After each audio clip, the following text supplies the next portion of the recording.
All right, we're rolling. Jeff, hello. I'm Jess.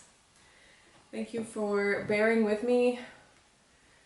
I have a vision for everything that I'm doing here, but we'll have to figure out the method to the madness. That is essentially what I'm trying to do. I'm trying to figure out systems and structure so that we can roll out episodes like this on a bi-weekly basis every 2 weeks. There's a format in mind. There is a system that I'm going to put together that has everything in its place. What I do for a living is that I work in content marketing and I help consultants to become thought leaders.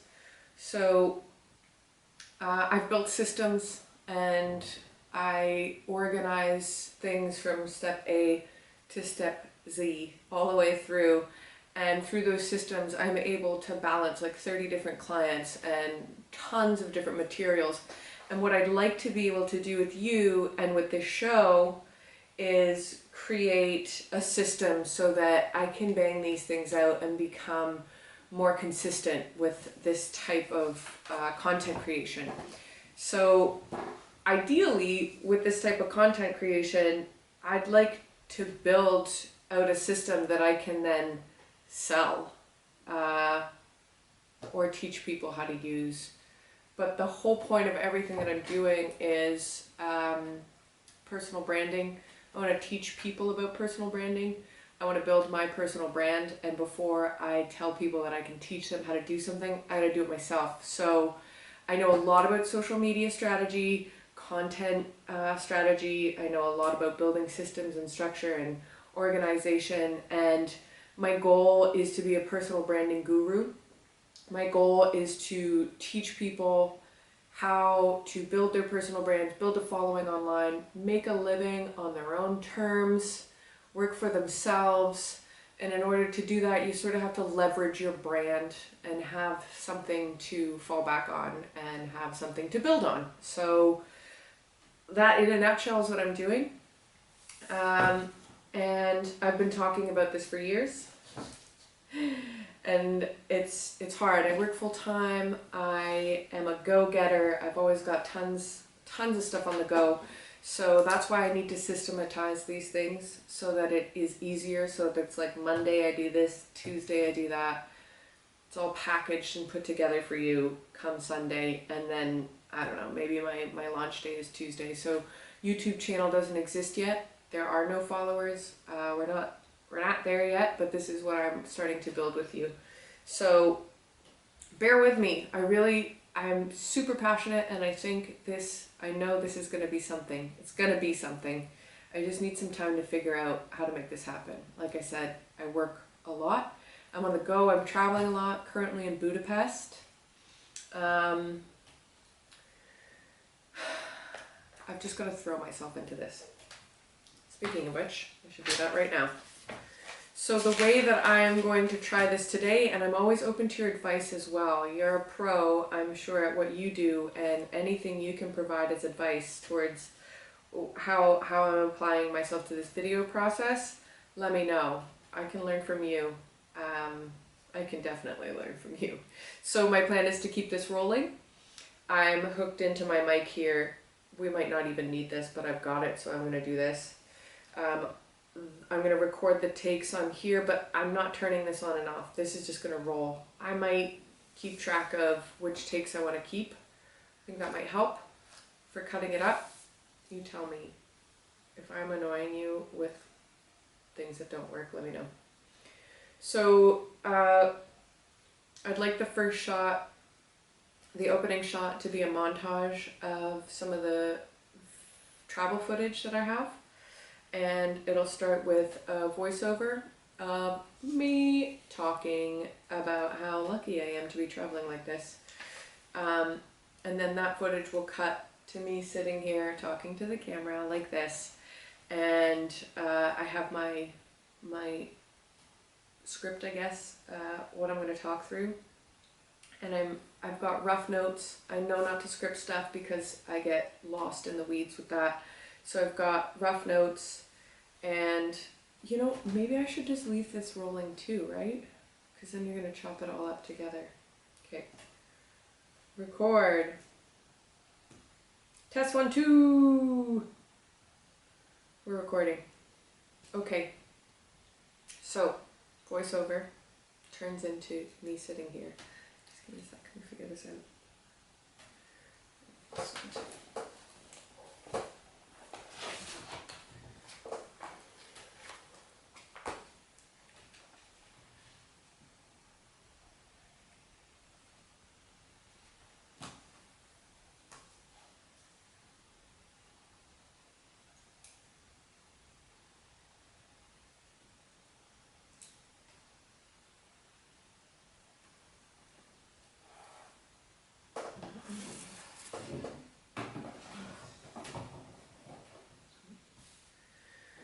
Which means I can put this here. And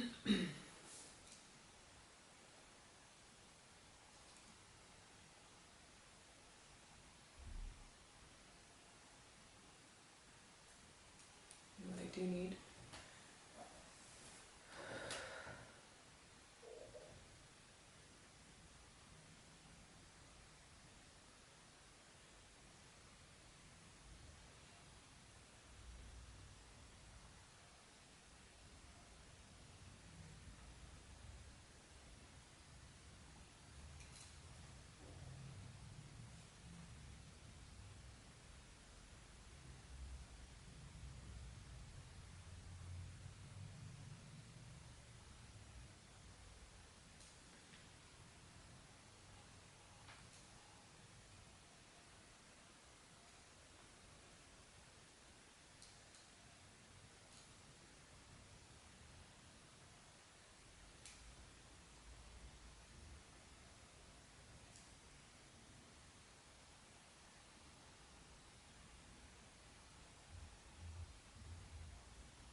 Okay.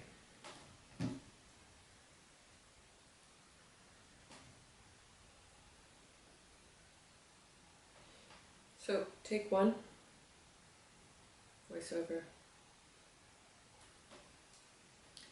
I've been incredibly lucky to be on the road, to be on the move, to be seeing the world, not only seeing the world, but jumping from one environment to another where everything suddenly changes.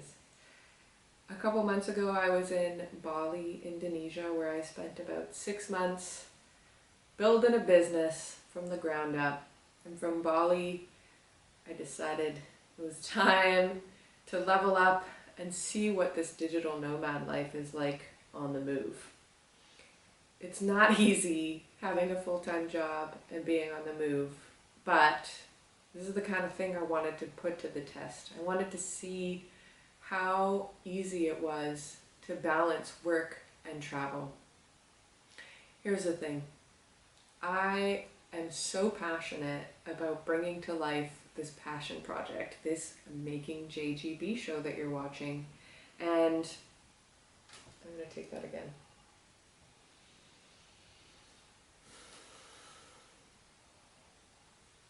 Take 2. I have been incredibly lucky to be living a digital nomad lifestyle where I get to be on the road and on the move, seeing different, new, incredible, exciting things, going from one place to the next, and not only being a part of, take 3,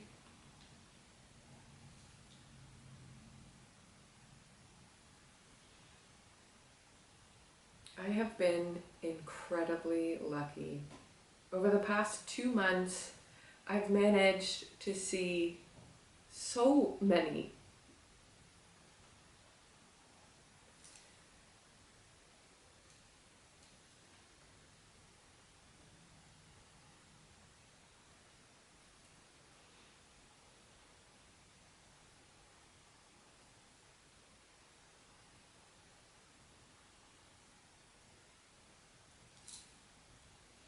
Take 4. I have been incredibly lucky. Over the past 2 months, I have been on the move, like seriously going from one place to the next and moving pretty quickly across various parts of the world.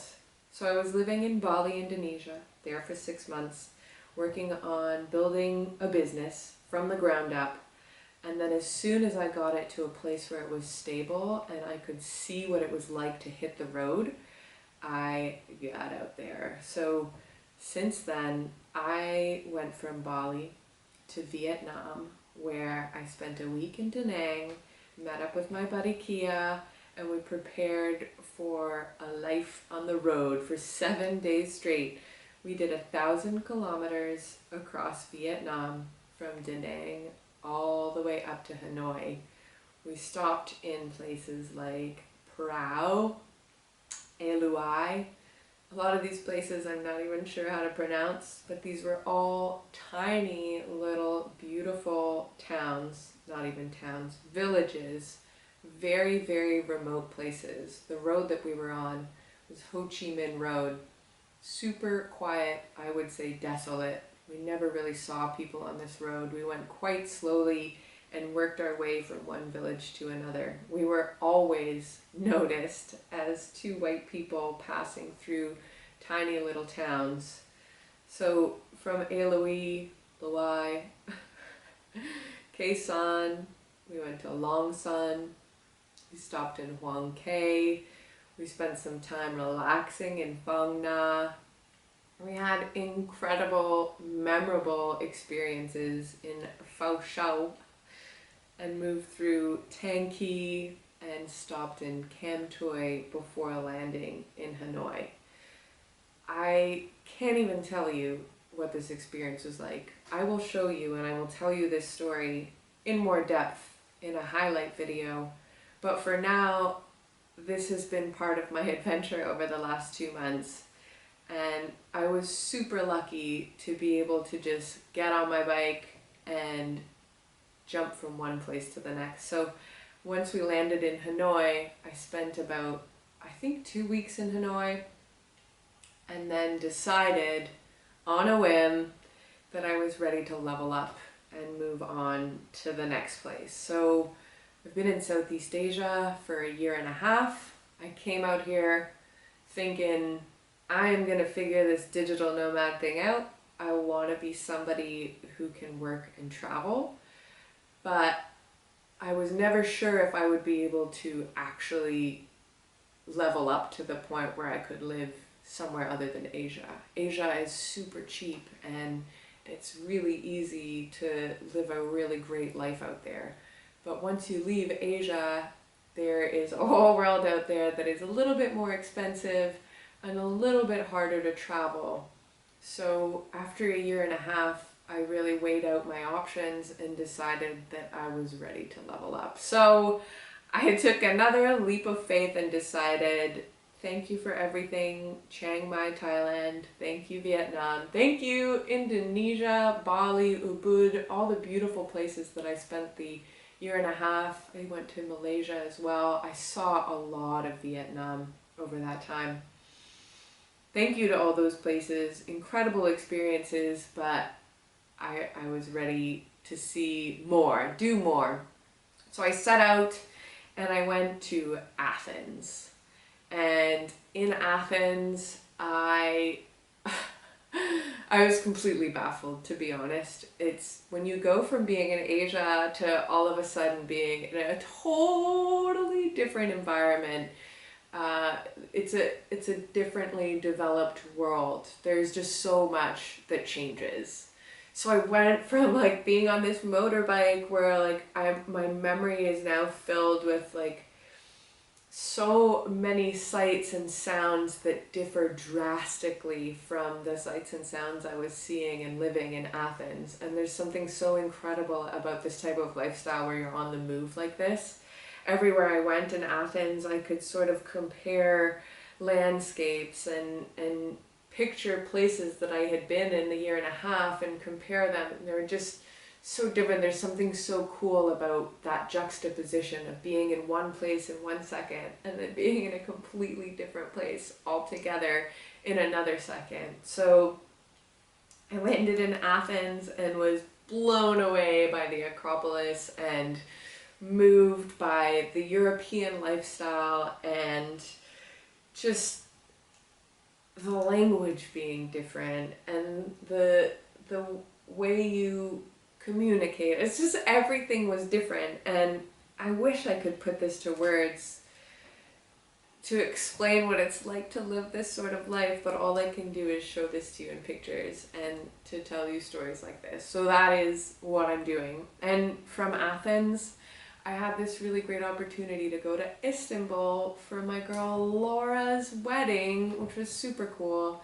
Laura's sister Tamra and I went to university together, and we all became really good friends about 16 years ago, which is crazy to think of.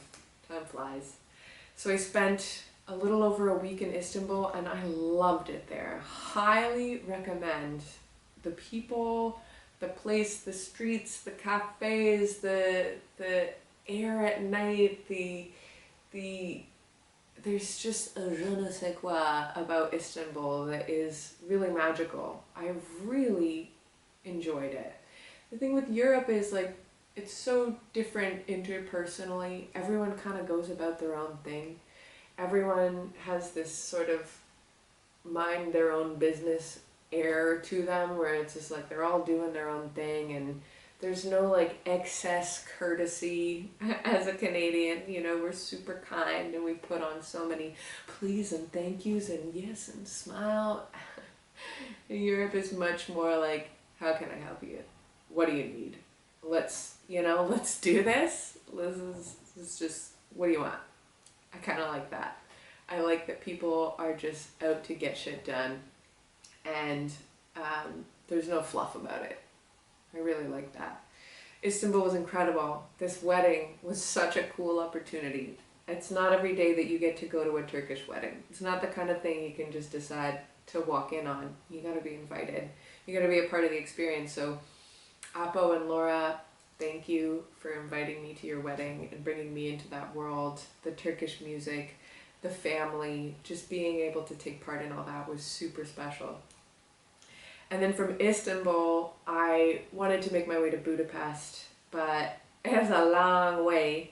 And so I broke up my trip and I decided to stay in Bulgaria for a bit on the way. Bulgaria, I stopped in Plovdiv. It was very different in terms of interpersonal environments. I'll be honest, I didn't really go there to explore as much as I did to find some time to get organized and to get shit done. I am working full time while I'm on the move like this, so I need to be on top of my game. And by the time I got to Bulgaria, I had been on the move for so long that I was just like, it's time to get our ducks in a row. So I had this really great Airbnb where the internet was great, and I had my own washing machine, and I had just all the fixings. And I really took those 3 days to just reset and get back on track and do my laundry and just relax. So Plovdiv, Bulgaria, I did not give the attention it deserved. I was also there in the off season. It is a cultural place. It is all about arts and theater and music, which I am all about. But because it was the off season, nothing was happening. So I kind of just decided I'm not missing out on too much right now. I did the usual, treating my locations like I live there. I walk around the neighborhoods. I get to know where I'm living, and I treat it like as if I was a local. That is a really cool thing about the type of travel that I'm doing, is I'm just living like a local, which is awesome. It's not like being a tourist. I don't plot and plan all the things that I must see and must do, because that would just be way too much. It's too much pressure. I don't have the time. That's not the type of lifestyle that I'm living. But I do get to pretend to be a local, which is another great way of experiencing a city. So Plovdiv was beautiful. Where I was at, I saw a few different things. I've got some footage you can look at. You'll see that it's a pretty cool place. All these places are super cool, don't get me wrong. Everything is beautiful, the landscape, pristine, all these old buildings. Like, I'm just beside myself impressed with how well maintained everything is and how special everything feels. There's an air to everything that is old and historic and worth being around. Special, So from Bulgaria, I went to Sofia, took a train, about 2 hours. Great thing about Europe, you jump on a train, you're in a new place. I worked from a co-working space in Sofia, got there in the afternoon, and then jumped on a night bus to Budapest, where I am now living. Here I am in Budapest. So this lifestyle is totally wild and crazy. I'm so beyond grateful for where I'm at right now. And I'll tell you more about this, the way that I landed this opportunity, the way that I built this life is going to be a central theme, because I do believe it is something that is possible. And it's all about chasing goals and being productive and fulfilling what it is that you're looking for. But how do you do that? We'll talk about that on this show. Making JGB. I have no idea what I'm doing, guys. I have had a vision for this show for years and years, and I think about it a lot. I'm somebody who is really good at plotting and planning and organizing and building systems and structures, but I have a really hard time executing this stuff. Filming this stuff is hard. Getting all the pieces together, I don't mind the piecework. I don't mind the organization. I don't mind the admin stuff. But filming this and scripting it and doing that type of work, I find really hard. Right now I am ad-lib spitting this out, and I'm not sure where I'm going, but I'm just going with it. And I think that's the hardest part, is putting yourself out there and just doing it and seeing where it's going. If you've been following me at all, you've seen me try this a few different times in